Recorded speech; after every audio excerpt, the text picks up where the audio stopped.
The New York Liberty held their post-game press conference following their victory over the Indiana Fever, with players appearing in high spirits after their strong performance to conclude the first half of the season. Breanna Stewart was asked about her exceptional statistical performance, which matched achievements previously only accomplished by Candace Parker. Stewart explained that games before breaks or significant events can be challenging due to various distractions like packing and upcoming commitments. She emphasized wanting to set the tone and maintain focus while crediting the fans for providing incredible energy from warm-ups through the final buzzer. The home court atmosphere contributed significantly to their performance. Questions about defensive strategy focused on Nyara Sabali's post-defense and her effectiveness in limiting Aaliyah Boston to 1 field goal in 8 attempts.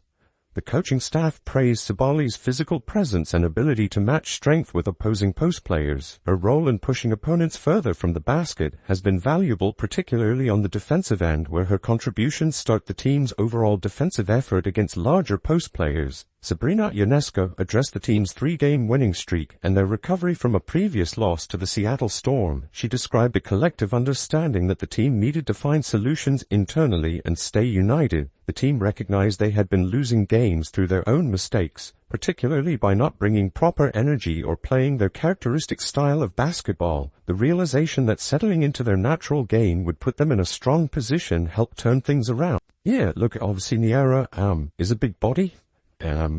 She's learning how to defend these post players, but I think when you can match strength with strength, that's your advantage there too, and then pushing him a little bit further out. So, she's been really great for us. Yeah, I know she wasn't probably as involved as much in the offensive end, but she's always, we need her. The leadership during adversity was highlighted as crucial for maintaining team cohesion. Rather than falling apart during difficult stretches, the team's ability to weather challenges early in the season prepared them for future obstacles. This experience of handling adverse situations successfully built confidence for navigating similar challenges throughout the remainder of the season. Discussion turned to Marine Johan's bench contributions and the excitement her play generates among teammates and fans. Her ability to come off the bench and immediately find rhythm was praised as exceptional, particularly from a shooter's perspective. The difficulty of staying engaged and ready while not starting was acknowledged, along with her aggressive approach, whether scoring or facilitating for teammates. Her flashy playing style and practice habits were noted as sources of confidence for the team. The coaching staff's belief in her abilities, combined with her own self-confidence and work ethic, created opportunities for standout performances. Her teammates expressed genuine happiness for her success and emphasized their role as supporters of her development. The conversation included recognition of players not participating in all-star activities who were performing at career-best levels. Players like Izzy Harrison, Marine Johans, and Leonie Fiebig were specifically mentioned as examples of individuals reaching new heights during the season. There's just this understanding of we gotta just find a way and stay together, and we have all we need in the locker room. And, obviously I think we were losing some of those games ourselves. Like, we were just not coming out with the right energy. We were not playing Liberty basketball, and there was kind of just this realization of if we just kind of settle into doing that, we're in a really good spot. And so obviously Sandy continued to keep us together, which in a time the coaching staff encouraged these players to enjoy their break while maintaining their momentum. Fashion and style became a topic when the coach was recognized in Marie Claire magazine as a style MVP. The coach credited their designer for outfit selections and acknowledged encouragement from players to dress up for home games in New York. The players praised the coach's varied style choices and ability to change looks between different types of outfits. Stewart discussed her shooting profile changes this season, noting fewer three-point attempts and more shots near the basket. She explained the team's emphasis on playing to percentages and taking what the defense provides. The adjustment to different shot selections was attributed to preparation and communication with coaching staff about anticipated defensive schemes. Like, that could make or break teams, especially when, we want to go out there and kind of be at that point how we started the season, which was kind of wheeling and dealing. I felt like everything was so smooth and easy, but you're going to hit adversity at some point in the season, and we hit it really early on. And I think that's obviously going to just continue to help us as we chip away at the season, as we know how to kind of deal with those adverse situations because we just went through it and were able to weather the storm. Ionescu addressed her decision to participate in the three-point contest, explaining that scheduling considerations were the primary factor in her decision. The compressed nature of All-Star Weekend and immediate return to regular season play required careful consideration of time availability. Her goal of beating her previous record was mentioned alongside her desire to simply have fun during the fan-friendly weekend. The atmosphere during the game was noted when discussing opposing fans in attendance. The change from usual hostile reactions was acknowledged, though questions were raised about wearing opposing team gear in New York. The lighter tone suggested good-natured interactions despite team rivalries. Advice for teammates participating in all-star events was straightforward, with encouragement to go out and win their respective competitions. The skills competition format differences from previous years were noted, along with confidence in teammates' abilities across multiple basketball skills, including passing, dribbling, speed, and shooting. The overall tone of the press conference reflected satisfaction with their performance and optimism heading into the break. The team's ability to finish the first half strongly while dealing with adversity and injuries demonstrated resilience and depth that could serve them well in the season's second half. A rhythm that quick,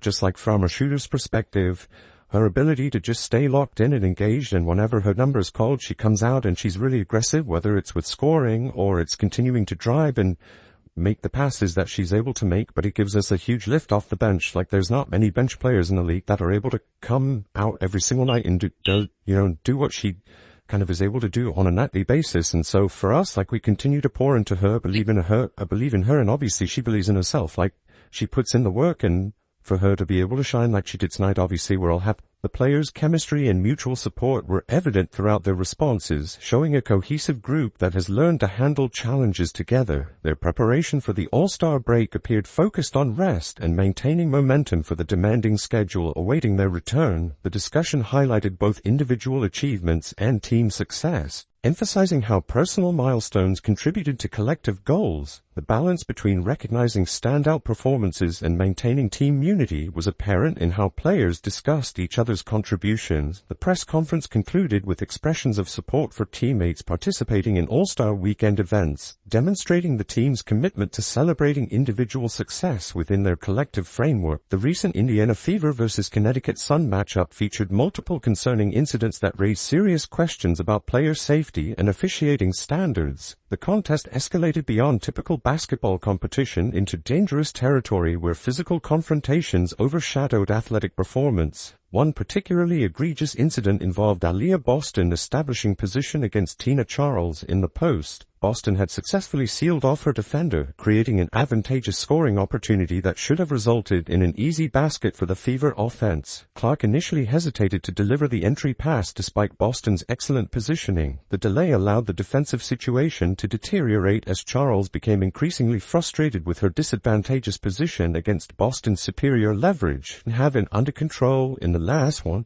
and we see what happened to Caitlin Clark. Then have it under control in this one, and we see once again what happened to Caitlin Clark. Now, yeah, she didn't necessarily get bowled over anything, crazy like that, but who knows what was going on after seeing the other video that I posted. It was like 2 videos of Sophie. It's like, fam, what were y'all doing in this game? Y'all just ignoring all the nonsense, huh? Now, they did call this, but man, what else was going on in this game? Charles attempted to dislodge Boston by lifting her arm and pushing her away from established position. This illegal maneuver violated fundamental basketball rules regarding post-play and defensive positioning. The action demonstrated clear intent to circumvent proper defensive techniques through inappropriate physical contact. During the struggle for position, Charles's hand slipped from Boston's arm due to the latter's resistance to the illegal displacement attempt. The resulting momentum carried Charles's hand directly into Boston's face, delivering a forceful slap that clearly warranted official review. Boston absorbed the facial contact and fell to the court surface while Charles stood over her without offering assistance or acknowledgement. The veteran player's reaction showed no remorse or concern for the opponent she had just struck, instead displaying confrontational body language. Charles's failure to check on Boston's well-being after the incident revealed poor sportsmanship and lack of professional courtesy.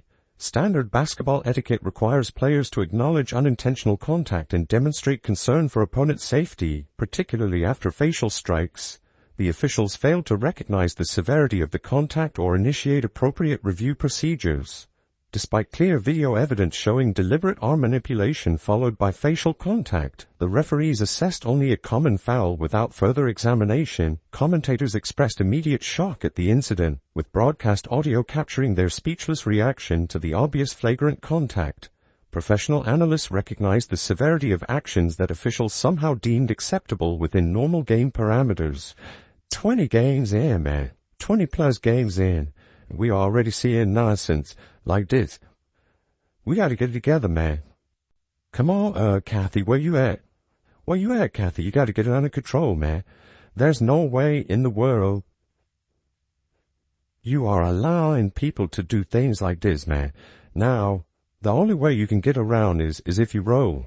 Whether you roll around this way or roll around this way, you have to roll around. This incident represented one of multiple dangerous plays during the contest that officials failed to address appropriately. The pattern of ignored violations created an atmosphere where player safety became secondary to maintaining game flow. Charles's extensive professional experience makes her actions particularly inexcusable. Veteran players understand proper positioning techniques and legal defensive methods, making her illegal arm manipulation a deliberate violation rather than inexperienced mistake. The sequence clearly constituted flagrant foul territory based on contact type and intent. Lifting an opponent's arm followed by facial contact meets established criteria for enhanced penalties, yet officials' post-game interaction between Charles and Boston showed the veteran offering basketball advice about offensive positioning. While this demonstrated improved sportsmanship, it raised questions about why Charles would attempt illegal defensive tactics against a player she apparently respected. Charles's contradictory behavior suggested awareness that her defensive actions were inappropriate. Offering constructive advice after attempting illegal displacement tactics indicated recognition of proper basketball conduct that she had violated during competition. Bam, you cannot do this. And there,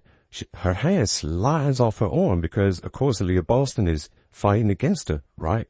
Slips off. Boom, slaps her dead in the face right there. Slaps her dead in the face. Look, and there's no remorse, no, hey, you okay? Oh, my bad. She's kind of standing over. Look, just kind of standing over, not reaching forward, touch her shoulder, let her know, hey, my bad, I didn't mean to do that. I was just trying to fight for position, right? Show that you didn't have any malice behind that action right there. Fan reaction emphasized widespread frustration with officiating inconsistency and failure to protect players. Social media commentary highlighted the disconnect between league statements about player safety and actual enforcement during games. Critics noted the absence of team enforcers willing to respond to dangerous play against their teammates. Modern basketball culture has moved away from retaliatory measures, leaving player protection entirely dependent on official intervention. The incident occurred during a period when increased viewership has placed greater scrutiny on league operations. Enhanced media attention makes officiating failures more visible and creates pressure for improved standards. Multiple observers compared current officiating standards to historical periods known for excessive physicality. The comparison suggested systematic problems requiring comprehensive reform rather than minor adjustments to current practices. Flagrant foul, man. Slap in the face. No, dang well, she can't push this woman's arm off of her like this. She can't push that woman's arm. Come on now, stop it. And then you slapped her in the face trying to do so. Slapped her in the face. Like, things happen in basketball, right? Things happen in sports. But my goodness, man, if you know it, you're a veteran, a super veteran, so you know better. You know better. And you turn around and slap this woman in the face like that. Yes, Connecticut Sun's disappointing season record may have contributed to frustrated play that prioritized physical intimidation over proper basketball execution. Teams without playoff aspirations sometimes resort to aggressive tactics that endanger opponents. League officials face mounting pressure to address dangerous play before serious injuries occur. The accumulation of ignored violations creates liability concerns.